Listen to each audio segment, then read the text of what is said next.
हाय दोस्तों, Buxar GS academy में आप सभी का स्वागत है। दोस्तों, आज हम लोग जो पढ़ने वाले हैं वो गंगा नदी के बारे में एग्ज़ाम में बहुत बार पूछा जाता है, इसीलिए हम यह वीडियो लेकर आए हैं।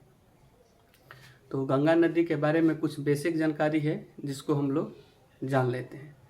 तो देखिए, 2008 में गंगा नदी को राष्ट्रीय नदी के रूप में घोषित किया गया है।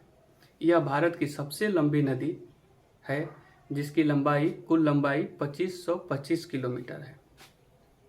और जो गंगा जलीय जो जीव है वो डॉल्फिन है, इसको भी राष्ट्रीय जलीय जीव के रूप में घोषित कर दिया गया है। और है कि गंगा नदी का पानी क्यों नहीं सड़ता। तो गंगा नदी का पानी इसलिए नहीं सड़ता क्योंकि बैक्टीरियोफेज नामक जो वायरस है वो पानी के अंदर रहे तमाम जीवाणुओं को वो मार देता है, जिसके कारण गंगा का पानी नहीं सड़ता। और यह जो नदी है भारत के 5 राज्यों से होकर गुजरती है: उत्तराखंड, उत्तर प्रदेश, बिहार, झारखंड और पश्चिम बंगाल। तो आप लोगों को इन सारे राज्यों के तो बारे में जानकारी होगा, पर झारखंड के बारे में जानकारी नहीं होगा कि यह नदी जो है वह झारखंड से भी होकर गुजरती है।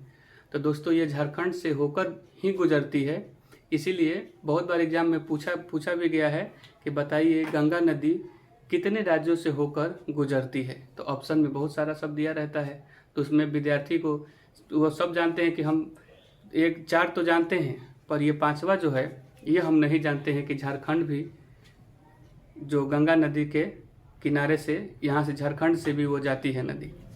तो दोस्तों, यह है कि झारखंड जो है इसके ऊपरी हिस्से से गंगा नदी बहती है।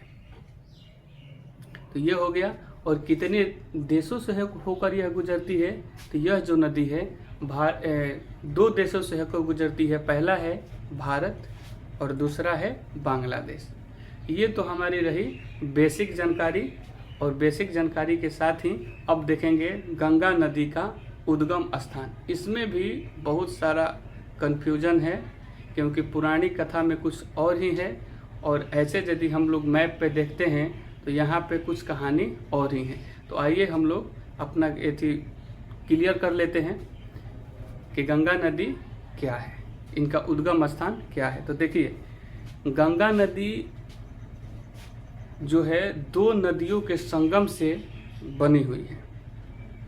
उन 2 नदियों में है एक अलकनंदा और एक भागीरथी। तो पहले अलकनंदा नदी के बारे में पढ़ेंगे, फिर भागीरथी की नदी के बारे में पढ़ेंगे, और फिर उसके बाद गंगा नदी के बारे में, क्योंकि दोनों के युग से ही गंगा नदी का निर्माण हुआ है। तो आइए देखते हैं अलकनंदा नदी के बारे में। तो जो अलकनंदा नदी है यह संतोपद हिमानी से निकली हुई है। यह भी जो नदी है 2 नदियों के मेल से बनी है। एक है विष्णु गंगा और एक है धौली गंगा।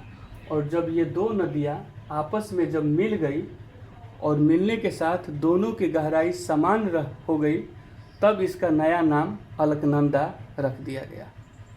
यदि गहराई समान नहीं होती, एक की गहराई अधिक और एक की गहराई कम, तो अधिक वाले के नाम पर इसका नामकरण हो जाता भौगोलिक दृष्टि से। और जहाँ पे ये 2 नदियाँ मिली उसको विष्णु प्रयाग के नाम से जाना जाने लगा। वो हो गया विष्णु प्रयाग। फिर उसके बाद आगे जब चलते हैं तो अब यहाँ पे अलकनंदा नदी हो गई। और अलकनंदा नदी के जो सहायक नदियाँ हैं, बहुत सारी नदियाँ हैं जो अलकनंदा नदी में आके मिलती हैं। तो उसमें है एक नंदाकिनी नदी। तो जहाँ नंदाकिनी नदी मिली वह जगह बन गया, जो मिल गया वह नंद प्रयाग। और उसके बाद जहाँ पिंडार नदी बनी वह जगह पे कर्ण प्रयाग हो गया। देखिए, यहाँ पे प्रयाग का शाब्दिक अर्थ यह होता है 2 नदियों का मिलन स्थल। प्रयाग का शाब्दिक अर्थ यही होता है 2 नदियों का, जैसे हो गया ना, 2 नदियों का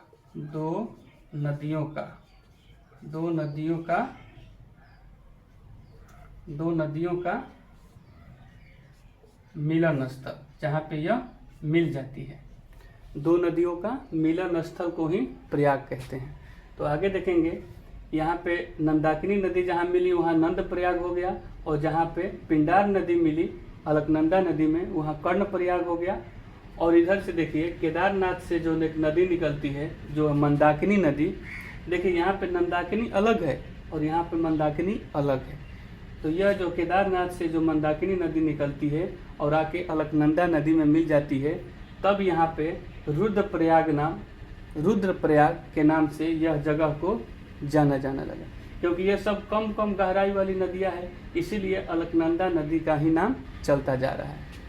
तब आगे देखिए क्या होता है, गंगोत्री हिमानी से, यह देखिए गंगोत्री हिमानी से उत्तरकाशी में पड़ता है। यहाँ से जो है भागीरथी निकलती है और जब भागीरथी जैसे जैसे आगे बढ़ती है और बढ़ते बढ़ते यह यहाँ पे अलकनंदा नदी में आके मिल जाती है। तो यहाँ पे दोनों नदियों की जो गहराई है वह समान है, इसीलिए इसके बाद इसका नाम गंगा रख दिया गया। तो क्वेश्चन में पूछा जाता है कि गंगा नदी को या गंगा अलकनंदा और भागीरथी के संगम जो स्थान है वह कहाँ पे है। तो ऐसे तो मालूम होगा कि यह उत्तराखंड में ही है, देवप्रयाग में। तो गंगा और अलकनंदा और भागीरथी कहाँ आके मिलती है, तो देवप्रयाग में। इसके बाद से भागीरथी और अलकनंदा नदी को गंगा नदी के नाम से जाना जाने लगता है। मैप में समझ रहे होंगे, देख रहे होंगे कि भागीरथी नदी यहाँ पे आती है और अलकनंदा नदी यहाँ पर आती है और दोनों का जो मेल संगम होता है और इस संगम के बाद दोनों की गहराई समान है और गहराई समान होने के कारण इसका नामकरण चेंज हो गया और इसका नाम गंगा पड़ गया। तब यह हरिद्वार में पहली बार गंगा नदी, ये सब पहाड़ी क्षेत्र है, पहाड़ी क्षेत्र के बाद गंगा नदी जो है वो आती है मैदानी भागों में। तो मैदानी भाग में जब आती है तो पहली बार यह हरिद्वार में प्रवेश करती है, जो एग्जाम में बहुत बार पूछा गया है।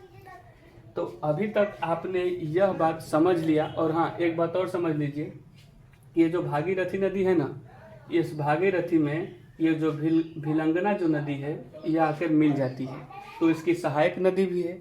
और ये तमाम जो प्रयाग हैं वो 5 प्रयाग हैं जो तीर्थ स्थल के रूप में मशहूर है और एक परीक्षा के पैटर्न ऑफ व्यू से भी और धार्मिक स्थल से भी। तो देखिए ये 5 जो है हम लोगों को 5 याद रखना है, क्योंकि यह सहायक नदी भी है, अलकनंदा की जो सहायक नदी है, सहायक नदी के तौर पे भी इसको याद रखना है।